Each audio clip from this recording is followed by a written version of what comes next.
ఏది అయినా ట్రై చెయ్యి ఆచి చికెన్ మసాలా. ఆచి చికెన్ మసాలా. ప్రపంచానికి తెలిసిన వరకు ఇరాన్ ఇలాంటి టెర్రరిస్ట్ ఆర్గనైజేషన్ సపోర్ట్ చేస్తున్న సంగతి అందరికీ తెలిసింది. Iran is one of the largest oil reserve country. 2 లక్షల మంది నుండి 2,50,000 మంది సైన్యం కావాలి. 18 నెలల నుండి 2 సంవత్సరాల వరకు పట్టవచ్చు ఇరాన్ని జయించాలని. డిమాండ్ తగ్గే ప్రసక్తే లేదు. మీకు ఎల్పిజి కానీ పెట్రోల్ డీజిల్ పెరుగుతూనే ఉంటాయి. సో ఇప్పుడు ఈ సంక్షోభం నుంచి ప్రపంచం బయటపడాలంటే జరగాల్సింది యుద్ధం ఆపాలి. యుద్ధం ఆపాలంటే జరగాల్సింది ఏంటి?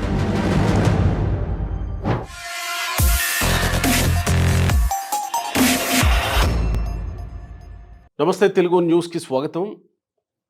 అమెరికా ఇరాన్ యుద్ధం మొదలై దాదాపు నెల రోజులు కావస్తుంది. ఫిబ్రవరి 28వ తేదీన మొదలైన యుద్ధం ఇంకా కొనసాగుతూనే ఉంది. ఇప్పటికే ప్రపంచ దేశాలు అనేక సంక్షోభ పరిస్థితులను ఎదుర్కొనే దిశగా వెళుతున్నాయి. ఇప్పటికే ఎల్పిజి విషయంలో మన దగ్గర కూడా పరిస్థితులు ఎలా ఉన్నాయో మనం చూస్తున్నాం. ఈ యుద్ధం నేపథ్యంలో నాటో దేశాలు పూర్తిగా అమెరికాని విభేదించాయి. ప్రస్తుతం దాదాపుగా ఈ ఇంధనాన్ని తయారు చేసే ఆయిల్ బేస్లు ఏవైతే ఉంటాయో దాదాపు 40 వరకు పూర్తిగా పోయాయి. రాబోయే రోజులు ఎలా ఉండబోతున్నాయి? హోర్ముజ్ మూసేస్తామని ఇరాన్ ఇంకా హెచ్చరికలు జారీ చేస్తూనే ఉంది. ఏం జరగబోతుంది? ట్రంప్ నిర్ణయాల వల్ల ప్రపంచ దేశాలు మున్ముందు ఎలాంటి పరిస్థితులను ఎదుర్కోబోతున్నాయి? మనతో పాటు ఇంటర్నేషనల్ అఫైర్స్ గురించి మాట్లాడేందుకు సీతారాం గారు, సీనియర్ అనలిస్ట్ ఉన్నారు మనతో. నమస్కారం సీతారాం గారు. తెలుగు ఉన్న ప్రేక్షకులకు అభివందనం. ఇరాన్ చిన్న దేశం కాదు, చాలా పెద్ద దేశం అనేది తెలుస్తూనే ఉందిగా ఇప్పుడు. అది అందులో ఉన్న ఐఆర్జీసీని డీసెంట్రలైజ్ చేసి ఇండిపెండెంట్ యాక్షన్ తీసుకోవడానికి ఒక ఖొమైనీ సెంట్రల్ లీడర్షిప్ నిర్ణయం తీసుకుంది. So IRGC, Iranian Republican guards, now they are independent bodies. So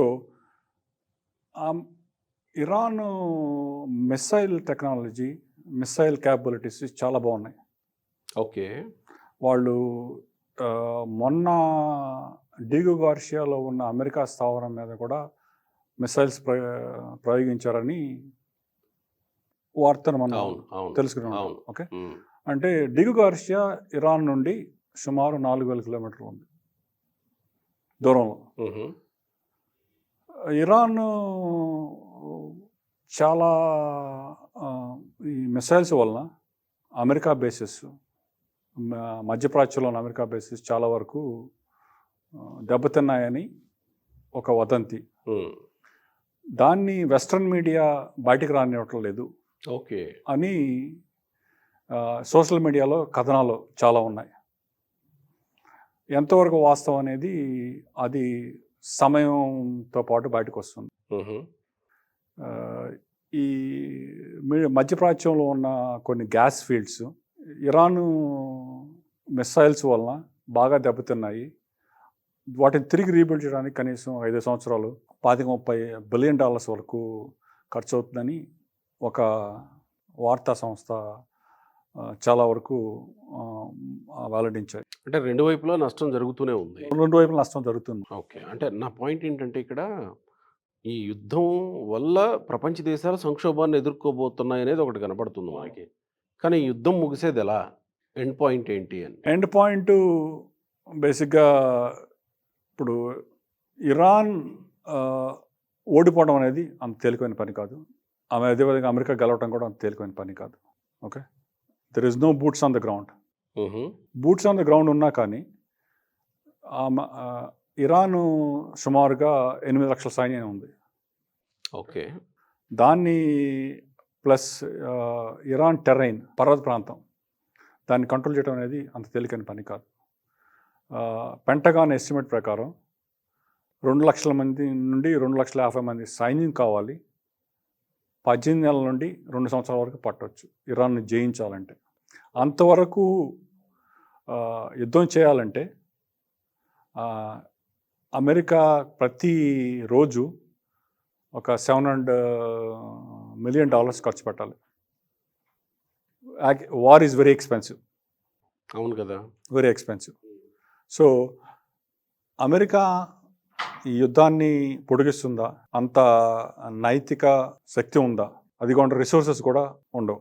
తర్వాత యుద్ధంలో సైనికులు చనిపోతారు, which is going to be A negative factor for political parties.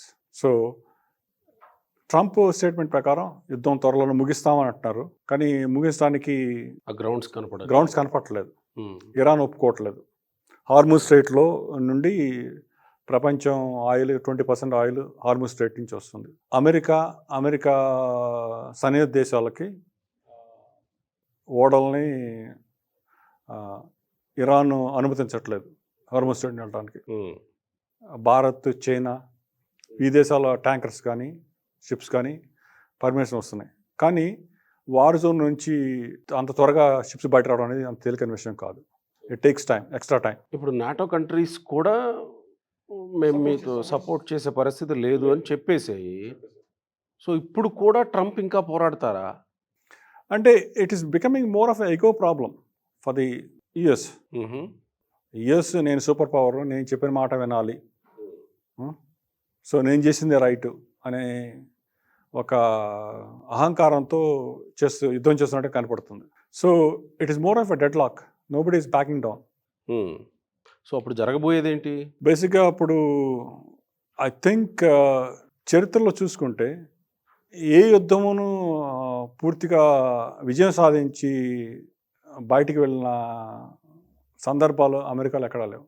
అవునా? ఆఫ్ఘనిస్తాన్ వారు 20 సంవత్సరాలు చేసింది, ఓకే, హడావుడికి వెళ్ళిపోయారు. ఓకే, ఇరాక్ యుద్ధం చేశారు, ఓకే, మధ్యయుద్ధం వదిలిపోయారు. అందువలన మీకు అక్కడ ఇరాక్ సైన్యం ఐసిస్ ఏర్పడింది. లిబియాలో గడాఫీని చంపేశారు, అక్కడి నుంచి బయటకు వచ్చారు. Libya is a mess, Iraq is a mess, Syria is a mess, Afghanistan is a mess. రీసెంట్గా మీకు ఈ యుఎస్ ఇంటర్వెన్షన్స్ అనేది గత 70 సంవత్సరాలుగా చాలా కామన్గా ఉంటాయి ప్రపంచం దేశాల్లో. రీసెంట్గా చూసుకుందాం, మీకు నేపాల్లో జరిగింది గత సంవత్సరం, అంతకుముందు బంగ్లాదేశ్లో, అంతకుముందు శ్రీలంకలో. సో ఇవన్నీ యుఎస్ ఇంటర్వెన్షన్సే అండి? అవును.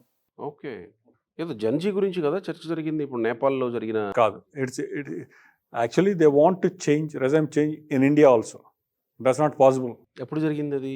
ప్రయత్నం చేస్తున్నారు, స్టిల్ ప్రయత్నం జరుగుతూ ఉంది. రీసెంట్గా నాగాలాండ్లో ఒక అమెరికన్ 6 యుక్రెయిన్ దొరికారు ఇండియాకి. ఓకే, వాళ్ళు మణిపూర్లో చేయాల్సిన వాళ్ళ పని ఏముంది? యాజ్ అ టూరిస్ట్ వీసాకి వచ్చి మాథ్యూ వాన్ డైక్ అనే అతను, హీఈస్ నోన్ ఫర్ ఈ suppose to be a CIA asset, not officially, but he visits different countries for training the local guerrilla gangs. యుక్రెయిన్లో చాలా చోట్ల అతను ఉందని చెప్పేసి ఈ మధ్య మన ఇండియా ఛానల్స్ కూడా చాలా చోట్ల వచ్చింది, రిపబ్లిక్ అని, తర్వాత మీకు చాలా ఇండియన్ ఛానల్స్ కూడా వచ్చింది. అతను అరెస్ట్ అయ్యాడు.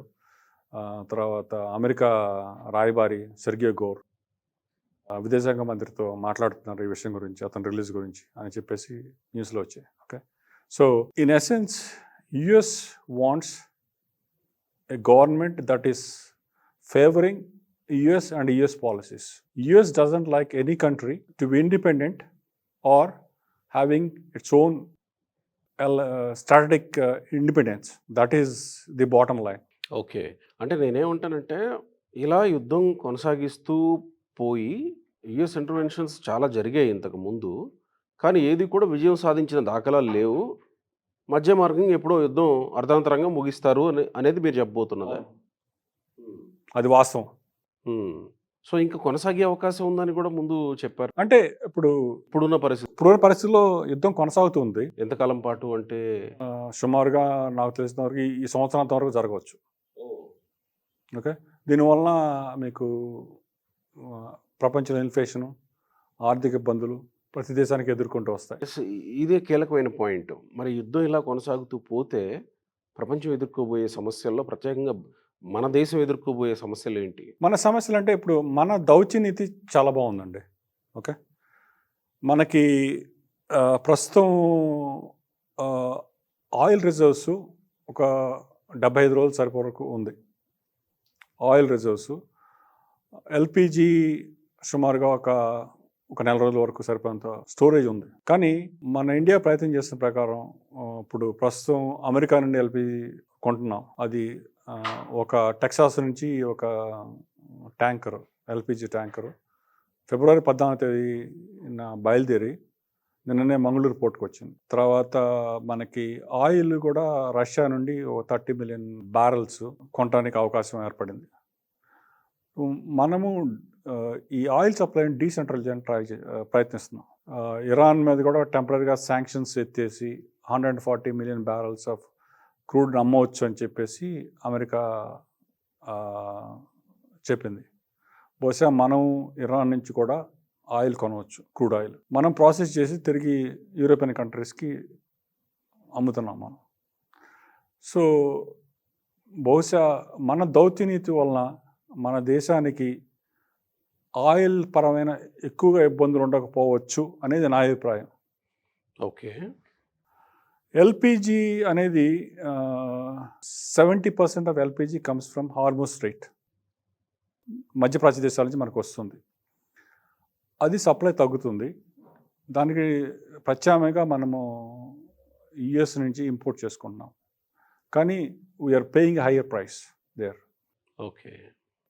మనకు ఆల్టర్నేటివ్లు ఏమంటే బేసిక్గా ఇప్పుడు ఆలోచించాల్సింది, క్రూడ్ ప్రాసెస్ చేసేటప్పుడు మీకు డిఫరెంట్ ప్రోడక్ట్స్ వస్తాయి. ఎల్పిజి ఒకటి తీసుకోవచ్చు, పెట్రోలు, కెరోసిన్, డీజిల్, బిట్యుమెన్, తర్వాత సల్ఫర్, ఇవన్నీ వస్తాయి. కొన్ని ఫార్మాస్యూటికల్ ఇంగ్రీడియంట్స్ కూడా వస్తూ ఉంటాయి. సో ఎరువులకి సంబంధించిన ముడి పదార్థం కూడా కొంత వస్తుంది. Okay. So crude is a very critical component in economy of any country. It all depends on how our foreign policy is going to pan out for the next 12 to 18 months. ఇప్పటి వరకు మన దౌత్యనీతి చాలా అద్భుతంగా ఉంది. ఎందుకంటే ప్రపంచంలో ఉన్న చాలామంది అధినేతలు ఇండియా ఒక్కటే ఈ యుద్ధానికి మధ్యవర్తిత్వం చేయగలదు అనే అభిప్రాయం వ్యక్తం చేస్తున్నారు. ఓకే. సో మన ఫారిన్ పాలసీ ఎంత బాగున్నదని దానికి ఇది ఒక నిదర్శనం. ఇప్పటివరకు గత యుద్ధం మొదలై 4 వారాలు అయింది. ప్రపంచంలో అన్ని దేశాల్లోనూ పెట్రోల్ రేట్లు పెరిగినాయి, పెట్రోల్ డీజిల్ రేట్లు, ఒక్క ఇండియాలో తప్ప. ఇండియాలో 95 ఆక్టేన్ ఒక ₹2 పర్ లీటర్ పెరిగింది. అవును. 87 ఆక్టేన్ ఇప్పుడు కూడా పెరగలేదు, డీజిల్లో పెరగలేదు. డొమెస్టిక్ ఎల్పిజి పెరగలేదు, కమర్షియల్ ఎల్పిజి పెరిగింది. What are the alternatives that India can have? Domestic అఫీషియల్గా పెరగలేదు కానీ అన్అఫీషియల్గా పెరిగింది. అది మా లోకల్ మార్కెట్, లోకల్ కండిషన్ బట్టి ఉంటుంది. అవైలబిలిటీ కూడా తక్కువే ఉంది. అంటే అవైలబిలిటీ తక్కువే ఉంది అని ఎందుకు అంటున్నాం అంటే, బుక్ చేసిన నెల రోజులకో 25 డేస్కో ఏమో డెలివరీ చేస్తున్న పరిస్థితి కనపడుతుంది. ఒకటి అవకాశం వచ్చినప్పుడు దాన్ని క్యాష్ చేసుకోవడం అనేది లోకల్ ట్రేడర్స్ చేస్తూ ఉంటారు. అదంతా లోకల్ ట్రేడర్స్ పనేనా? ఇప్పుడు ఓఎన్జీసీ దగ్గర కానీ లేకపోతే మీకు హెచ్పిసిఎల్ కానీ బీపీఎస్ఎల్ కానీ వాళ్ళ దగ్గర there is enough stock for at least 4 weeks. మన ఎల్పిజి యుఎస్ నుంచి కొంటున్నాం. ఎల్పిజి ట్యాంకర్స్ రావడానికి 35 to 40 డేస్ పడుతుంది యుఎస్ నుండి. ఓకే. తర్వాత ఈ యుఎస్ క్రూడ్ ప్రాసెసింగ్లో ఎల్పిజి కాంపోనెంట్ కూడా ఇంక్రీజ్ చేయొచ్చు. ఓకే. తర్వాత మీకు ఆల్టర్నేట్గా చూడాలంటే ఇప్పుడు డొమెస్టిక్ వాళ్ళు ఇండక్షన్ స్టవ్స్ కొంటున్నారు. ఓకే, ఒక ఆల్టర్నేటివ్. తర్వాత ఇంకోటి థింకింగ్ అవుట్ ఆఫ్ బాక్స్. ఇప్పుడు ఇఫ్ యు టేక్ డీజిల్, దాన్ని you're using that to in trucks that can be used as an alternate for LPG. అంటే ఆల్టర్నేటివ్స్ ఓకే. నేనే ఉంటానంటే ఈ సంక్షోభం ఎంతకాలం ఉండే అవకాశం ఉంది ఇప్పుడు ఈ కొనసాగుతున్న దీన్ని బట్టి మీరు చెప్తున్నారు? కనీసం ఈ సంవత్సరాంతం వరకు ఉంటుందండి. ఈ సంవత్సరాంతం వరకు అంటే ఎల్పిజి ఇబ్బంది ఉండే అవకాశం ఉంటుందమ్మా? అంటే it's going to be tight in sense India is trying for alternatives roots of procuring LPG. Okay, supply is going to be tight. War zone నుంచి ట్యాంకర్స్ తీసుకురావడం అనేది it takes time and ships to be very cautious. మనం ప్రతిరోజు 1, 2 షిప్‌లు వస్తున్నాయన్న వార్త వింటుంటేనే మనసుకు ఒక రకమైన ఇది అనిపిస్తా ఉంటుంది. అవును. ఎప్పుడు మనం ఈ వార్తలు వినలేదు కదా! ఈ మధ్య కాలంలో. సో, టైట్ కాబోతుంది కాబట్టి ఈ సంక్షోభం ఉండే అవకాశం ఉంది. ఉండదు. ఇది ఎల్‌పీజీ మాత్రమేనా? ఇంకా ఏమన్నా ఆహ్, నా దృష్టిలో క్రూడ్ ఆయిల్ వరకే ప్రాబ్లమ్ ఉండకపోవచ్చు. ఎందుకంటే మనకి అవసరానికి మించి కూడా మనం దిగుమతి చేసుకుంటున్నాము. మనకున్న రిఫైనరీస్‌లో హ్మ్. దాన్ని తిరిగి మరి యూరోపియన్ కంట్రీస్‌కి ఎక్స్‌పోర్ట్ చేస్తున్నాం. Okay. So, crude oil, petrol, diesel అంతగా ఇబ్బంది ఉండకపోవచ్చు. కానీ ఎల్‌పీజీ వరకు కొంత ఇబ్బంది పడవచ్చు అనేది ఒక అభిప్రాయం మార్కెట్‌లో. ఒకవేళ యుద్ధం 1, 2 వారాలు లేదా ఒక నెల లోపల ముగిస్తే అయినా కానీ ఇప్పుడు గ్యాస్ ఫీల్డ్స్ యుద్ధం బాంబింగ్ వలన నష్టపోయాయి. యాహ్! ఓకే. తిరిగి ఇప్పుడు సింపుల్ ఎగ్జాంపుల్ ఓకే. ఒక యంత్రం చెడిపోయినప్పుడు దాన్ని బాగు చేసి తిరిగి నార్మల్ కండిషన్ టైం పడుతుంది. అవును. Same applies in this also okay. Supply lines తిరిగి ఓపెన్ కావడానికి టైం పడుతుంది. ఈ టైంలో మీకు డిమాండ్ తగ్గదు. హ్మ్. సప్లై డిమాండ్ మ్యాచ్ కాదు. దట్టు మీరు చెప్తున్నట్టు కొంత కృత్రిమంగా కొంత ఇది ఆర్టిఫిషియల్‌గా ఆర్టిఫిషియల్‌గా అవకాశం వచ్చినప్పుడు ఆర్టిఫిషియల్‌గా డిమాండ్ పెరుగుతుంది. సప్లై లేదని చెప్తారు. హ్మ్. దానివల్ల ఏంటంటే మన దైనందిన జీవితంలో ఏ అవసరాలు ఆగవు కదా. సో కాబట్టి ప్రజలు will end up paying some premium. అది జరుగుతుంది ప్రతి దేశంలోనూ, ప్రతి సమాజంలోనూ ఇది కామన్. ఓకే. దెన్ ఇప్పుడు భారతదేశం కలుగు చేసుకుంటే ఈ విషయంలో జరిగేదేంటి? ఎందుకు ప్రపంచ దేశాలు భారతదేశం వైపు చూస్తున్నాయి ఈ విషయంలో? India is the only neutral country for both the parties involved in the war. Iran and America. Okay. Of course ఇజ్రాయెల్‌తో కూడా. ఇజ్రాయెల్తో కూడా ఓకే. సో మధ్యత్వం చేసే వ్యక్తికి రెండు పార్టీలకి నమ్మకం ఉండాలి. India is only country. Russia is more with Iran. China is more with Iran. So రష్యాని, చైనాని ఇజ్రాయెల్, అమెరికా ట్రస్ట్ చేయవు. India is the only country friendly with both the parties. యుద్ధం చేస్తున్నప్పుడు మధ్యవర్తి అనేవాడు ఇద్దరికి అంగీకరించబడిన వ్యక్తిగా ఉండాలి. సమదూరంలో ఉండే వ్యక్తి అంగీకార యోగ్యం. India is the only country. India is friendly with Israel, India is friendly with US, India is also friendly with Iran. ఇరాన్కి మనం మెడికల్ సప్లైస్, ఎసెన్షియల్ గుడ్స్ పంపించాం మనం ఓకే, ఇండియా నుంచి వెళ్ళినాయి. సో అందువలన ఇండియా ఇరాన్, అమెరికా కోరితే మధ్యవర్తి చేయడానికి ఇష్టపడవచ్చు. అంటే కోరే వరకు ఆగాలా? లేకపోతే కలువు చేసుకోవాలా? పిల్లల్ని పేరంటానికి ఎవరు వెళ్ళరు కదండి, ఎవరు వెళ్ళరు. నైస్. సో మన పాలసీ అడగనంత వరకు మనము జోక్యం చేసుకోవటం అనేది సమంజసం కాదు. అంటే మిగిలిన దేశాలు ప్రపంచం ప్రస్తుతం ఎదుర్కొంటున్న సంక్షోభాన్ని పట్టి మిగిలిన దేశాలు భారతదేశాన్ని అడిగితే అంటే ఇరాన్, అమెరికా, ఇజ్రాయెల్ మినహా అడిగినా కానీ మన దౌత్యం ఎంతవరకు ఉంది? War is not a solution, diplomacy is the only solution. That has been approach, India's approach okay. మీరు మధ్యతో చేస్తామన్నా కానీ రెండు పార్టీలు టేబుల్ మీదకి రావాలి కదా. ఇరాన్ నుంచి, అమెరికా నుంచి రావాలి కదా. వాళ్ళు సిద్ధంగా లేనంతవరకు మన దేశం ఇంకోటి చేయగలిగింది ఏం లేదని నా అభిప్రాయం. సో మీరు చెప్తున్న దాన్ని బట్టి ఇంకొక 1 ఇయర్ పాటు ఎల్పిజి కొంత సమస్య అయ్యే అవకాశం ఉండొచ్చు కాబట్టి ఆల్టర్నేటివ్స్ అవసరం. డెఫినెట్గా అవసరం. నేను అడిగాను కేవలం ఆయిల్ అండ్ ఎల్పిజి మాత్రమే, ఇంకేమన్నా మనకి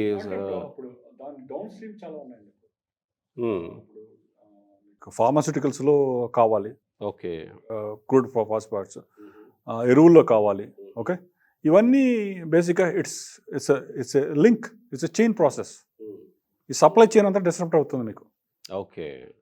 సో మీకు ఎరువుల్లో షార్టేజ్ ఉండొచ్చు, మందుల్లో షార్టేజ్ ఉండొచ్చు, ప్రైసెస్ పెరగవచ్చు. ఎగ్జాక్ట్లీ నా ప్రశ్న కూడా అదే. ఇప్పుడు ఒకవేళ మళ్ళీ అవి పనిచేయడం ప్రారంభించడానికి ఒక 5-6 నెలలు పట్టొచ్చు యుద్ధం ముగిసిన తర్వాత అని అంటున్నారు కదా. ఇప్పుడు ఆయిల్ రిఫైనరీ బేస్లు ఏవైతే ఉన్నాయో, సో అవి మళ్ళీ పనిచేయడం ప్రారంభించినా కానీ ప్రైస్ ఎక్కువ పెట్టాల్సి వస్తుందేమో కదా మళ్ళీ. డెఫినెట్గా ఒక్కసారి మీకు ఆ, ఒక మీకు ఇప్పుడు యాక్చువల్గా రిపేర్ చేయడానికి అనే కాస్ట్లన్నీ they will put up in the manufacturing cost. అంతే కదా. ప్రైసులు ఒక స్టేజ్ పెరిగిన తర్వాత తగ్గడం అనేది చాలా తక్కువ మీకు తిరిగి మళ్ళీ, unless there is over production. ఇప్పుడు మార్కెట్లో షార్టేజ్ ఉంది, డిమాండ్ చాలా ఎక్కువగా ఉంది. ఓకే, ఆ డిమాండ్ సప్లై మ్యాచ్ అయిన తర్వాత మీకు సప్లైగా పెరిగితే అప్పుడు రేట్లు తగ్గుతాయి. అప్పటి వరకు రేట్లు తగ్గడం అనేది ఉండదు. Okay okay. Demand supply theory. Demand తగ్గే ప్రసక్తే లేదు మీకు. ఎల్పిజి కానీ క్రూడ్ కానీ ఐ మీన్ పెట్రోలు డీజిల్ పెరుగుతూనే ఉంటాయి. తర్వాత దాని నుంచి బై ప్రొడక్ట్స్ వచ్చినవి, సల్ఫర్ అని కానీ లేకపోతే ఎరువులకి సంబంధించిన బై ప్రొడక్ట్స్ కానీ ఇవన్నీ డిమాండ్ ఎప్పుడు ఉంటుంది. సో ఇప్పుడు ఈ సంక్షోభం నుంచి ప్రపంచం బయటపడాలంటే జరగాల్సింది యుద్ధం ఆపాలి. యుద్ధం ఆపాలంటే జరగాల్సింది ఏంటి? అమెరికా కోరుకున్నది జరగాలి లేదా ఇరాన్ కోరుకున్నది అంటే జరగాలి? ఇప్పుడు ఎవరు కోరుకుంది 100% జరగవండి. Give and take policy. Compromise అవ్వాలి. కాంప్రమైజ్ అవ్వాలి. ఓకే. యుఎస్ సో ఆ కాంప్రమైజ్ అయ్యే పరిస్థితుల్లో ఇరాన్ కూడా లేదు, అమెరికా కూడా ఉన్నట్టు కనబడట్లేదు కదా ప్రస్తుతానికి. ప్రస్తుతానికి లేదు. అంటే వార్ ఫెటిక్ అనేది సెట్ కావాలండి. వార్ ఫెటిక్ ఎప్పుడు వస్తుంది? ఆ దేశ ప్రజల్లో ఇది మనకి లేనిపోని తలనొప్పులు తెచ్చిపెడుతుంది అనే అభిప్రాయం, ఆ సెంటిమెంట్ పెరగాలి. ఓకే. అమెరికాలో పెరుగుతూ వస్తుంది. ఇరాన్లో నుంచి మనకి ఎలాంటి వార్తలు తెలియదు. అక్కడ కూడా ఈ వార్ ఫెటిక్ అనేది ఓకే వస్తూ ఉంటుంది డెఫినెట్గా. ఓకే, సో అమెరికాలో పెరుగుతుందంటే ట్రంప్ మీద ఏమన్నా ప్రెషర్ వచ్చే అవకాశం ఉంటుందా? డెఫినెట్గా వస్తుంది. మిడ్ టర్మ్ ఎలక్షన్స్ వస్తున్నాయి. ఓకే. 2022 కానీ ఈ టారిఫ్ల విషయంలో అమెరికాలో వచ్చిన ప్రెషర్ వల్ల ట్రంప్ ఏమి నిర్ణయాన్ని వెనక్కి తీసుకోలేదు కదా. సో ఇప్పుడు కూడా ఒకవేళ ప్రెషర్ వచ్చినా కానీ తాను అనుకున్న దీని నుంచి వెనక్కి వెళ్తాడా? వెళ్ళకుంటే ఇప్పుడు బేసిక్గా 2026 మిడ్ టర్మ్ ఎలక్షన్స్ వస్తున్నాయండి. ఓకే, అందులో మీకు కాంగ్రెస్కి సెనేట్ ఎలక్షన్స్ జరుగుతాయి. ఓకే. ఇప్పటి వరకు రిపబ్లికన్స్ మెజారిటీ ఉంది. ఆ మెజారిటీ పోతే okay Trump will be lame duck president. అంటే రెక్కలు కత్తిరించిన పక్షి. ఓకే. ఓకే, ఆ పరిస్థితి వస్తే నెక్స్ట్ ఎలక్షన్స్ వరకు రిపబ్లికన్ పార్టీ ప్రెసిడెంట్గా ట్రంప్ చేయగలిగింది ఏం లేదు. Okay okay okay, so he has to take into consideration the coming elections. Okay. He has to balance out all the things. One, sentiment against the war. Okay, petroleum products price going up. అవును కదా. యుఎస్లో నేను 2 నెలల క్రితం US నుంచి వచ్చినప్పుడు ఒక gallon petrol సుమారుగా $2.60 ఉంది. ఓకే. అది ఈ రోజున $3.90 వెళ్ళింది. Okay. Okay, so you can say about almost 30 to 40% jump. So అప్పుడు ఒకవేళ ఈ అన్ని పరిణామాల దృష్ట్యా ట్రంప్ వెనక్కి తగ్గితే అప్పుడు అమెరికా వెనక్కి తగ్గినట్టు అవుతుందా, ఓడిపోయినట్టు అవుతుందా? I mean there is no option. He has to wind down the war. Okay. There is no option. War so Israel మీదుగా ఏమన్నా వెనక్కి తగ్గడానికి అవకాశం ఉందా? Israel is fighting for its existence. Hamas, Hezbollah, terrorist organizations Iraq మీద Israel మీద దాడి చేస్తున్నాయి. Okay, Israel is fighting a different war. US supports usual Israel, but US way of war is more about the dollar dominance and control of oil. Iran is selling oil in non-dollar terms. నేను అంటున్నది ఏంటంటే ఇప్పుడు America నేరుగా వెనక్కి తగ్గడానికి కొంత సందేహించవచ్చేమో, అంటే మనం వెనక్కి తగ్గడమా అని. కానీ అదే ఇజ్రాయెల్ వైపు నుంచి ఏమన్నా అవకాశం ఉందా? ఇజ్రాయెల్లో కూడా ఇప్పుడు ఈ వార్ యుద్ధం చేయడం అనేది it needs lot of resources. Okay, అవును కదా. Okay, in case US backs down, Israel has no option but to back down. Israel is a very small country. అంటే doesn't have resources. అంటే ముందడుగు వేయాల్సింది అమెరికానే. Yes. సో ఇరాన్ ఆ దిశగా ప్రయత్నాలు ఇప్పటి వరకు మనకేం కనిపించట్లేదు. ఇంకా అవసరమైతే హార్మూజ్ స్ట్రైట్ మూసేస్తా అని కూడా ప్రకటిస్తున్నారు. ఇప్పుడు నిన్న ప్రెసిడెంట్ ట్రంప్ 24 గంటల్లో హార్మోజ్ స్ట్రైట్ని ఓపెన్ చేయాలి అని చెప్పేసి డిమాండ్ చేశారు. దానికి ఇరాన్ ఎలాంటి సమాధానం ఇవ్వలేదు. ఇరాన్ అప్రోచ్ ఏంటంటే Hormuz straight is a choke point, one of the biggest choke point అవును ఇన్ ద కదా, వరల్డ్. అవును కదా. It has a tight control. America కూడా అప్పుడు హార్మోజ్ స్ట్రైట్ టోటల్గా క్లోజ్ చేయొచ్చు అనే భయం అనేది ఉంటుంది అమెరికాకు కూడా. అమెరికాకు కూడా. సో ఇప్పుడు it is more of A ego clash between Iran and America. Nobody is willing to back down. They are trying hard to get a face-saving option at this point of time. Okay. So అంతిమంగా దీనిలో వెనక్కి తగ్గే అవకాశం ఉన్నది అమెరికాకేనా? America తగ్గడానికి అవకాశం ఉంది. ఎందుకంటే గత 2-3 రోజులుగా అమెరికన్ స్టేట్మెంట్స్ ఏంటంటే war is winding down in soon అని చెప్పి స్టేట్మెంట్స్ వస్తున్నాయి. Right. So they are trying to ramp out of this war. Right, sir. Thank you. Thank you.